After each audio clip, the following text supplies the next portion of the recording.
İndi isə duzların izah eləmədiyimiz hissələrinə keçək. Birincisi duzların həll olmasına baxaq. Bax, turşulardan bizə bunlar lazımdır ki, baxın nə deyirəm, elektroliz, hidroliz, dissosiasiya dərsini keçəndə biz çöküntü halında olan maddələri bilməsək, nə elektrolizi bilməyəcəyik, nə hidrolizi, nə dissosiasiyanı. Çöküntü nə demək? Suda həll olmayanda qum kimi çökür dibə. Əsaslarda keçmişdik. Hansı əsaslar çöküntüdür? Suda həll olan əsaslar, yəni aktiv metalların əsasları, qələvlər də, yəni onlar suda yaxşı həll olur da. Natrium OH, kalium OH, kalsium OH ki, bir sözlə aktivlərin əmələ gətirdiyi əsaslar, qələvlər suda həll olur. Yerdə qalan bütün əsaslar zəif əsaslardır və suda həll olmur. Mis OH 2 dəfə olsun, dəmir OH 3 dəfə, dəmir 2 hidroksid belə deyirlər. Yəni digər metalların əsasları suda həll olmur. Deməli, suda həll olmayan əsasları keçmişdik, çöküntülərdir. Suda həll olmayan turşular demişdim ki, silikat, heç lakmusun rəngin belə dəyişmir. Borat, lakmusun rəngin dəyişmir. Silikat və borat turşuları çöküntülərdə həm zəif turşudur, həm də çöküntü halında olur. Suda həll olmayan turşudur. Qalan bütün turşular suda həll olur. Yəni keçdiyimiz turşulardan, qəbula düşən tiplərdən hamısı suda həll olmuş versiyalardır. İndi keçək duzlar. Axı duzları hələ təzə keçmişik. Duzlardan hansılar suda həll olur, hansılar həll olmur. Əsasi və turş duzlar suda həll olan duzlardır. Birincisi buna bilək ki, əsasi və turş duzlar, 2 qat duzlar, qarışıq duzlar bunlar həll olan duzlardır. Amma normal duzlardan hansılar suda həll olur, hansılar suda həll olmur, onlara baxaq. Bax, qayda ilə, qaydanı bilsək hamısını eləyək. 4-5 şərt var. 1. Natrium, kalium, bir valentli də ona görə müsbət bir yazıram da. Natrium, kalium, NH4-ü bütün duzları suda yaxşı həll olur. Bütün, bunların bir dənə də olsun çöküntüsü yoxdur. Məsələn, desəm ki, məsəlcin deyirəm də bir ikisini yazım. Natrium karbonat mı deyək, nə bilim, amonium xlorid mi deyək, kalium sulfat mı deyək, nə deyirik deyək, tərkibindən natrium, kalium NH4-ü gördüyümü, natrium, kalium NH4-ün bütün duzları suda yaxşı həll olur. Bunların çöküntüsü yoxdur. Soruşacaq ki, hansı kationların bütün duzları suda yaxşı həll olur? Kationdur da bu. Natrium, kalium NH4-ün bütün duzları suda yaxşı həll olur. Çöküntüsü yoxdur. 2. Bu nitrat ionudur da. İonu belə yazılır. Niyə mənfi yazdım? Nitrat turşusu desəydi Hüseyin HNO3 yazardıq. Amma nitrat ionu H-ı çıxar. Anion olur da turşudan neçə hidrogen çıxardığımızda o qədər mənfi olur. Nitrat turşusunun bütün duzları, hamısı belə yazıram plus. Bütün duzları suda yaxşı həll olur. Bütün. Yəni istəyir aktiv metalın nitratını yazaq. İstəyir nə bilim orta aktiv metalın nitratını yazaq. İstəyir pasiv nə idi? Mis, civə, gümüş, qızıl platin. Qızılla platin heç nə reaksiya girmir. Yalnız çar aralığında həll olur. İstəyir pasivin nitratın çəkək. Fərqi yoxdur ha. Hansı duzun içindəki nitrat görürsünüz? Hamısı suda yaxşı həll olur. Onların bir dənə də olsun çöküntüsü yoxdur. Aydın olub isə. Deməli, duzun içində natrium, kalium, NH4 və NO3 görürsünüzsə, hökmən suda yaxşı həll olur. İndi 3-cü şərtə baxaq. Xloridlərdən, xlorid H-xlordur da, amma xlorid, xlor mənfi, bir dənə hidrogen çıxarmışam baxın. Xloridlərdən argentium və plümbium xlorid, plümbium ekvivalentli çöküntü halındadır. Civəninki də çöküntü halındadır, o ilə testlərdə görmürəm, amma bunları deyək. Xloridlərdən argenium və plümbium xloridi çöküntü halındadır. Yerdə qalan nə metal olur olsun, bütün xloridlər suda yaxşı həll olur. Yəni, məsələn, yazsam ki, aktiv metalın xloridi, nə bilim, orta aktiv metalın xloridi, pasiv metalın xloridi, fərqi yoxdur da, bütün xloridlər suda yaxşı həll olur. Amma hansı xloriddir ki, çöküntüdür? Argenium və plümbium xloridi çöküntüdür. Aydın oldu. Sonra, 4-cü sulfatlardan, diqqətlə bura baxın. 5 dənə sulfat, eləmə, bura qulaq. 5 dənə sulfat çöküntü halındadır. O 5 dənə sulfat hansıdır? İkivalentli aktiv metalların sulfatları. İkivalentli aktiv hansıdır? Kalsium, stronsium, barium, elə deyil. İkivalentli aktivlərin kalsium, stronsium, barium sulfatı. Sulfatı və argenium və plümbium xloridi çöküntü olduğu kimi sulfatı da çöküntüdür. Argenium sulfat 2SO4, arginin bir valentli bu 2. Bir də nə dedim? Plümbium sulfat. Arginin və plümbium sulfatı çöküntüdür. Bax, çöküntüləri əzbər bilməz. Sulfatlardan aktivlərin sulfatları, ikivalentli aktivlərindən kalsium, stronsium, barium sulfatı, Arginin və polium xloridi də çöküntüdür, sulfat da çöküntüdür. Yerdə qalan nə sulfat çıxsa qabağınıza, dəmirin çıxsın, nə bilim, maqneziumun çıxsın, xromun çıxsın, nəyin çıxsın, hamısı suda yaxşı həll olan duzlardır. Amma axırıncı şərtə baxın. Sulfidlərdən sulfid S2 mənfi yazılır. Niyə? Çünki turşuda H2S daxı hidrogen çıxarıb S2 mənfi yazılır. Sulfidlərdən, karbonatlardan, orta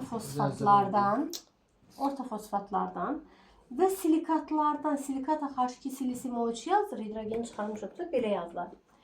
Bunların bütün duzları çöküntülərdir. Hamısı çöküntüdür. Yalnız natrium, kalium, NH4-ünkülərdən başqa.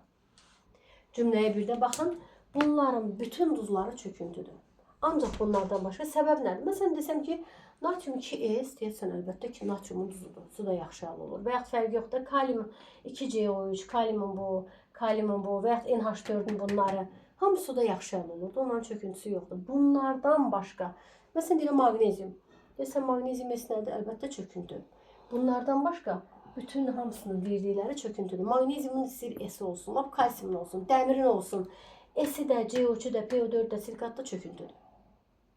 Bunları əzbər bilməliyik. Bax, cümlələri bir də baxın. Əsaslardan dedik ki, ancaq aktiv metalların əsasları suda yaxşı həll olur. Yerdə qalan metal əsasları çöküntüdür.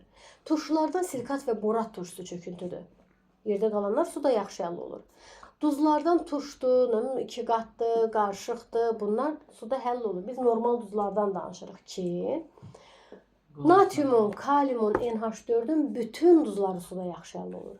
Sonra deyəcəyik hansı? Turşunun bütün duzları suda yaxşı həll olur. NO3-ün içində NO3 harada varsa metala baxma.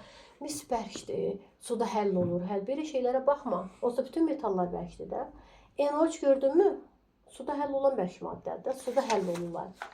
Xloridlərdən yalnız argenin və poliumun xloridi çöküntüdür.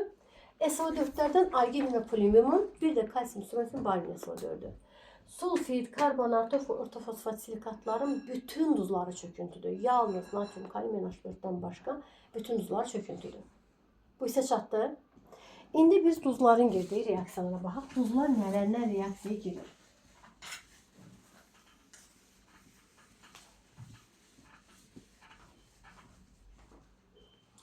Duzlar əsasən mübadilə reaksiyalarına girir. Mübadilə yəni dəyişmə reaksiyasıdır. İki mürəkkəb girib, kənarlar bir-birləşir, ortalar bir. İki mürəkkəb girib, iki mürəkkəb bağlanır. Bax, diqqətlə qulaq asın. Plus o deməkdir ki, suda həll olan deməkdir. Bir də var ki, mənfi, yəni suda həll olmayan da, onu başa bir də yazmayayım deyə deyirəm. Suda həll olan duz, üstə gəl, heç vaxt bir çöküntü halında olan maddə ilə reaksiyaya girmir, heç vaxt. Bir dənə suda həll olan duz deyim. Məsəl üçün deyirəm ki, natriumun xloridi, natrium bütün duz suda yaxşı həll olur. Belə deyil. Xlorid var. Bu suda yaxşı həll olan duzdur. Üstə gəlməsən yazıram barium SO4 bu reaksiyaya getməz. Səbəb nədir? Bu suda həll olan duzdur. Amma SO4-lərdən kalsium, strontium, barium, argenin, polium, SO4 çöküntüdür. Bir duz çöküntü ilə reaksiyaya girməz. Bir həll olan duz. Və yaxud yazar, axırda yazarsın. Mənə qulaq as. Glikoza mənim, glikoza. Aynen, təzdən çəkin, sıfırdan. Düz, yox. Deməli, bizə nədir? Bir duz, hər hansı bir həll, deyəslər çöküntü halında olan duz, ondan danışacağım. Hələ ki, bundan danışıram.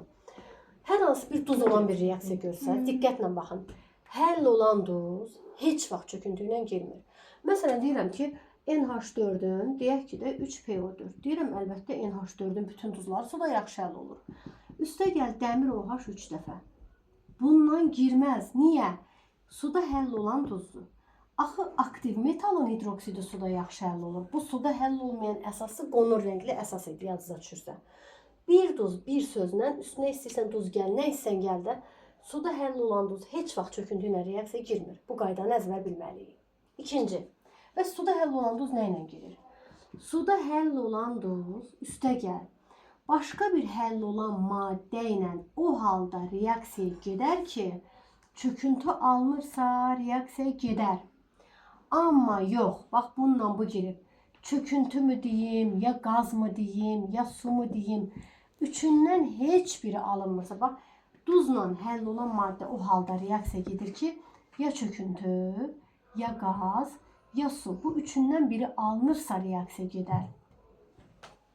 Televizorun səsini azaldın. Nöqtə. Amma həll olan duzla başqa bir həll olan bir maddə o halda reaksiya girmir ki, ya qaz, ya su, ya çöküntü. Alınmırsa bu reaksiya getmir. Dediyimizi yazaq. Məsələn, bax fikir verin. Ne yazın? Mesela yazarım ki arginium NO3 üstəgəl H xlor. Bir də var yazıram kalsium NO3 üstəgəl H xlor. Metalı dəyişməklə biri gedir, biri getmir. Səbəbini deyirəm. Lövhəyə baxın. Deyirəm ki nitratların hamısı suda yaxşı həll olur. Elə deyil. Nitratlar bayaq yazdıqda hamısı suda yaxşı həll olur. H xlorla hansı girər, hansı girməz? Duz olan reaksiyalarda ya qaz, ya su, ya çöküntü alınırsa reaksiya gedər. Deyirəm ki burada arginiumla xlor birləşir. Arginium xloru çöküntüdür da. Dedik axı bayaq arginium xloru çöküntüdür. Çöküntü alınır deyə ağ rəngli çöküntüdür. Ona görə reaksiya gedir. Amma burada mən desəm ki kalsiumla xlor birləşsə, elə desəm ki əgər kalsium xlorid axı çöküntü deyil. Xloridlərdən arginium və polimer xlorid çöküntüdür. Bu çöküntü alınmır. Nə də ki ortalar bir-birləşdi HNO3. Yenə qaz alınmadı, su alınmadı, çöküntü alınmadı. Əlbəttə ki bu reaksiya getmir. Əgər reaksiya getmirsə, onda bu reaksiya dönəndir. Testlərdə verilir ki, hansı reaksiya dönəndir, hansı dönməyəndir. Qaz, su reaksiya o zaman axıra qədər gedir ki, ya qaz, ya su, ya çöküntü alınır, axıra qədər gedir və dönə bilməz. Hətta tarazlıq dərsində də keçmişdik ki, məsələn, hansı reaksiyalar dönən reaksiyadır, qatılığın zamandan asılı. Belə olursa, bu reaksiya axıra qədər getmir, axı dönə bilər. Amma bu axıra qədər getdisə dönə bilməz. Axıra qədər getmək nə deməkdir? Ya qaz, ya su, ya çöküntü alınırsa mübadilə reaksiyalarında, onda o reaksiya axıra qədər gedir. Yəni bəzən uşaq deyir ki, hə xlorid turşusu nitrat turşusunu girdi çıxartdı. Düşünür ki, xlorid turşusu güclüdür, nitratı çıxartdı. Yaxşı, güclüdür, burada da güclü çıxartsın da. O elə deyilmir. Xlorid, nitrat ikisi də güclü turşulardır. Niyə burada xlorid nitratı çıxartdı, burada yox? Ona görə ki, burada duz, həll olan maddələr o halda girdi ki, ya qaz, ya su, ya çöküntü alsın. Burada da arginium xlor da alındı da, ona görə reaksiya getdi. Və yaxud, bundan başqası eyni şey deyim. O, məsələn, deyirəm, natrium karbonat, üstəgəl, kalsium xlorid deyək. Bir də deyirəm ki, məsələn, natrium karbonat, üstəgəl, məsələn, kalium karbonat. Deyirəm ki, həll olan duzdur, qulaq asın mənə. Həll olan duzdur. Bu da həll olan duzda. Xloridlərdən arginin və polimer xloridindən başqa bütün xloridlər çöküntüdür. Natriumda bütün duzu suda yaxşı həll olur, bu da suda yaxşı həll olur. İki dənə həll olan maddə o halda girər ki, ya qaz, ya su, ya çöküntü alınsın. Buradan, bununla bu birləşsin, natrium xloridi alınsa bu çöküntü deyil axı. Hələ deyirəm, yox, axıra qədər getməyib. İndi görürəm ki, kalsium karbonat CO3-lərdən natrium kalium NH4-dən başqa bütün CO3-lər çöküntüdür axı. Kalsium karbonatın adı təbaşir, əhəngdaşı və ya mərmər adlanır. Yəni buradan çöküntü alındısa, hə, demək ki bu reaksiya getdi, alındı və natrium xlorid. Amma buna baxın. Deyirəm ki, kənarlar bir, axı çöküntü vermədi, natriumun heç bir su çöküntü deyil axı. Ortalar bir-birləşsə, ortalar bir. Yenə kaliumun duzu alınsa çöküntü deyil axı. Natrium kalium heç bir su çöküntü deyil axı. Reaksiya zamanı ya qaz, ya su, ya da çöküntü alınırsa reaksiya gedər. Cümləni bir də deyirəm. Bir duz heç vaxt bir çöküntü ilə reaksiya girmir. Həll olan duzdan danışıram. Həll olan duz bəs nə ilə girir? Həll olan duz başqa bir həll olan maddə ilə girir. Ha, çöküntü ilə girməz. Bir həll olan duz başqa bir həll olan maddə ilə o halda girər ki, ya qaz, ya su, ya çöküntü alınsın. Amma iki dənə həll olan maddədir, duz da gəl həll olan maddə, qaz, su, çöküntü alınmırsa, demək ki, bu reaksiya getmir deməkdir. Bəs ya siz yaxşı, həll olan duz bildik nə ilə girər? Həll olan duz bildim ki, çöküntü ilə girməz, həll olan duz həll olan maddə ilə girər. Bəs həll olmayan duz nə ilə reaksiya girər? Bu deyəsən vərəqin axırında yoxdur. Ancaq bunu sildimi? Fikirlə bunu vərəqə köçürərsiniz. YouTube-dan baxarsınız bu hissələri, vərəqə köçürərsiniz onları, bu reaksiyaları. İndi bax, çöküntü halında olan duz heç bir əsasla, heç bir duzla reaksiyaya girmir. Çöküntü halında olan duz. Məsələn, deyirəm ki, BaSO4, uşaqlar BaSO4 dedik, onların dilindən deyirəm, barium sulfatdır. Ağ rəngli çöküntüdür. çöküntü alınadığında SO4'lərdən kalsium, strontium, barium, arginin, polium, SO4 çöküntüdür. Məsələn, bu istənilən bir əsas yazılır. Suda həll oldu, həll olmadı. Dəxli yoxdur. Suda həll olmayan bir duz əsasla girməz. Başqa bir duzla reaksiyaya girməz. Suda həll olmayan duz əsasla duzla girməz. Və suda həll olmayan duz nə ilə reaksiyaya girə bilər? Məsələn, o turşu ilə reaksiyaya girə bilər ki, turşu girib bu duzun içindən bunun turşusunu çıxarsın. Məsələn, bax, bu girə də bilər, girməyə də bilər. Məsələn, deyirəm. Deyək ki, nə deyirəm? Kalsium karbonat, üstəgəl H xlor.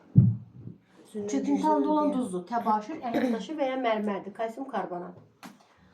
Xlori turşusu güclü daha girib bunu çıxaracaq, elə deyil. Nə alınır, bax?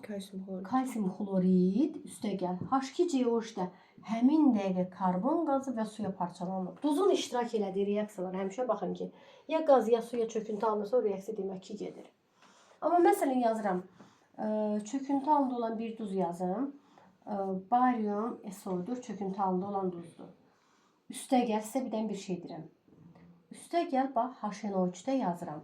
Üstəgəl H2S-də yazıram. Sulfat ən güclü turşudur. Lövhəyə baxın. Bu yəni düşsə bu 4 tipinə düşür bu hissə. Çöküntü halında olan duz axı turşu ilə girə bilər. Hansı turşu ki güclüdür, güclü zəifi çıxarır, zəif güclünü çıxarmır. Belə keçmişik də biz. Deyirəm nitrat güclüdür. Girib sulfatı necə çıxarsın? Nitrat da güclüdür, sulfat da güclüdür, sulfat daha güclüdür. Hər ikisi güclü turşudur, amma nitrat bir damcı da olsa bundan geri qalır. Sulfat içində ən güclüdür. Nitrat girib sulfatı çıxarmadı. Amma baxın, H2 zəif turşudur mu? Lax yumurta verən qazlı, suda yaxşı həll olur, turşu yaradır. Bu zəif turşudur, amma girib sulfatı çıxarır. Niyə? Axı niyə güclüdür, güclünü çıxarmadı? Niyə zəif güclünü çıxardı? Bax, deyirəm ki, nitrat turşusu sulfatı çıxara bilməz, sulfat daha güclüdür. Bunu başa düşdüm. Bəs bu niyə bunu çıxarır? Zəif turşu, güclü turşunu o halda çıxara bilər ki, reaksiya nəticəsində çöküntü alınsın. Bax, məsələn, bununla bu niyə girmədi? Deyirəm, girsəydi, lövhəyə baxın. Kənarda bariumdan NO3 birləşdirən nitrat alınsa, nitratların heç biri çöküntü deyil. Və ortalar da birləşsəydi, H2SO4 alınsaydı, o da çöküntü deyil. Reaksiyadan qaz alınmadı, su alınmadı, çöküntü alınmadı. Bu reaksiya niyə getsin ki? Amma burada zəif turşu qaydana bilirdi ki, güclü turşunu çıxarmır. O halda çıxarar ki, çöküntü alınsın. Bax, belə baxmayın ki, H2S niyə sulfatı çıxarır? Axı, kənar birləşəndə, bariumdan S birləşəndə, bayaq cümləmizdə dedik ki, S-lərdən, CO3-lərdən, PO4-lərdən, silikatlardan hamısı çöküntüdür da. Natrium, kalium, NH4-dən başqa. Əlbəttə ki, çöküntü alınır deyə reaksiya gedir. Bundan da bu birləşir, H2SO4. Baxın, zəif turşu girdi, güclünü niyə çıxartdı? Çünki çöküntü alındı. Çöküntü alınmasaydı çıxarmazdı. Çöküntü alınır, bir də digər turşu. Aydın oldu. Yəni duzların qalan hissəsi ancaq bu idi. İndi testlərə baxaq.